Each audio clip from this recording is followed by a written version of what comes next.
1839 সালে একটা জিনিস আবিষ্কার হয়, যেটা এখন দেখা গেছে যে প্রাণঘাতী। সেটা হচ্ছে প্লাস্টিক।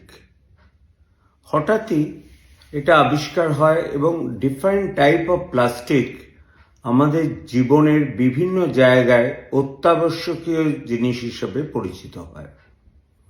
কিন্তু কোন প্লাস্টিকটা খারাপ, কোন প্লাস্টিকটা ভালো, বায়োডিগ্রেডেবল প্লাস্টিক নিয়ে প্রচুর গবেষণা চলছে। কারণ প্লাস্টিক এমন একটা মলিকুল, সেটা কিন্তু নষ্ট হয় না কখনো। মুশকিলটা কি জানেন তো?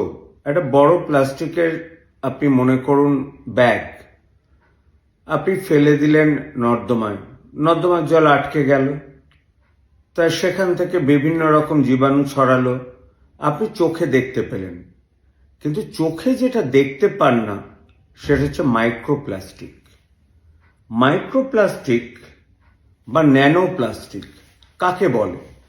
যখন প্লাস্টিকের size 1 micron to 5 millimetre size হয়, অত্যন্ত ছোট।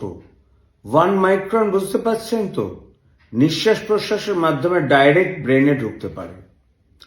আর 5 মিলিমিটার তলায় যে প্লাস্টিকের মলিকুলটা থাকে, প্লাস্টিকের সাবস্টেন্সটা, সেটাকে আমরা মাইক্রোপ্লাস্টিক বলি। এই মাইক্রোপ্লাস্টিকগুলো সয়েলে অর্থাৎ আমাদের মাটিতে থাকে, মেরিন অর্থাৎ সমুদ্রে থাকে। সবচেয়ে বেশি থাকে প্যাসিফিক ওশানে, তারপরে থাকে ইন্ডিয়ান ওশানে। প্রায় 270 টনের উপর মাইক্রোপ্লাস্টিক ইন্ডিয়ান ওশানে রয়েছে। কি করছে? সেই মাইক্রোপ্লাস্টিকগুলো মাছ বা অন্য জিনিসরা খাচ্ছে। সয়েলে যেগুলো খাচ্ছে সেটা তৃণভোজীরা অনেক সময় খাচ্ছে, কারণ ওই মাইক্রোপ্লাস্টিক গাছের মধ্যেও থাকে। সেই মাইক্রোপ্লাস্টিক যখন তৃণভোজীরা খাচ্ছে, তৃণভোজীদের আবার মাংসভোজীরা খাচ্ছে, তাদের আমরা খাচ্ছি। সুতরাং এটা শরীরে নিঃশব্দে প্রত্যেকটা জায়গায় পৌঁছে যাচ্ছে। ব্রেন বলুন, লাংস বলুন, হার্ট বলুন, লিভার বলুন, কিডনি বলুন, সব জায়গায়। এবং দেখা গেছে এই microplastic one of the reason for cancer, কারণ এটা হচ্ছে কার্সিনোজেনিক।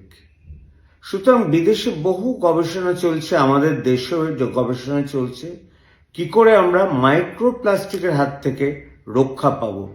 ম্যাক্রোপ্লাস্টিক তো আপনি দেখতে পেলেন, দোকানদারকে ধমকালেন, দোকানদারকে বললেন যে এটা ব্যবহার করা নিষিদ্ধ, ঠিক আছে।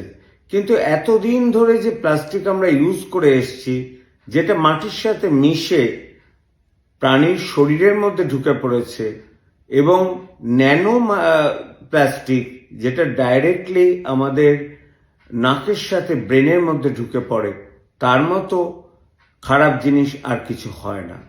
সবচেয়ে কমনেস্ট সোর্স হচ্ছে যেগুলো প্লাস্টিকের তৈরি, আমাদের বিভিন্ন রকম কসমেটিক্স প্লাস্টিকের মধ্যে প্লাস্টিক থাকে, তাতে ফ্যাব্রিক্স প্লাস্টিকের একটা, মাইক্রোপ্লাস্টিকের একটা মেন সোর্স।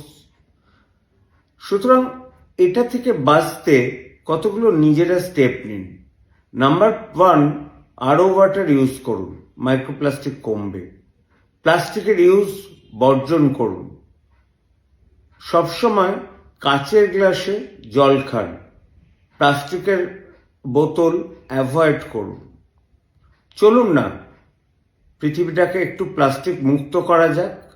আমাদের বাংলার তো প্রচুর সুবিধা আছে, আমরা তো প্লাস্টিকের ব্যাগকে অনায়াসে জুট ব্যাগকে রূপান্তরিত করতে পারি। তাহলে জুট মিলগুলো যদি একটু বেঁচে ওঠে। কিন্তু চিন্তা করবে কে? এত কিছু চিন্তা করা যায় নাকি? করলে পলিটিক্স কখন হবে কে জানে বাবা।